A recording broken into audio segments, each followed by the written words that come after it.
Can we close our eyes and bow our heads? Amen, my sister. Can we close our eyes and bow our heads? I don't know you, you don't know me. Closing your eyes. You know very well wherever you are that God has spoken to you. If there's anybody here who says, Lord, at the wedding of our dear sister Blessing, I heard you talk to me. I came to support, but I realized that you were talking to me.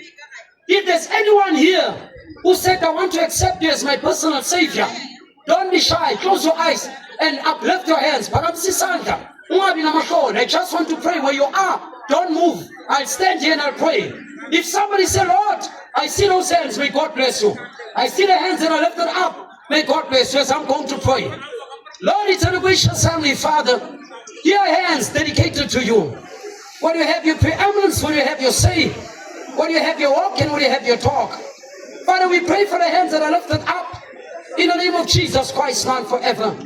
Here asseblief vir 'n kom voor hierdie altaar.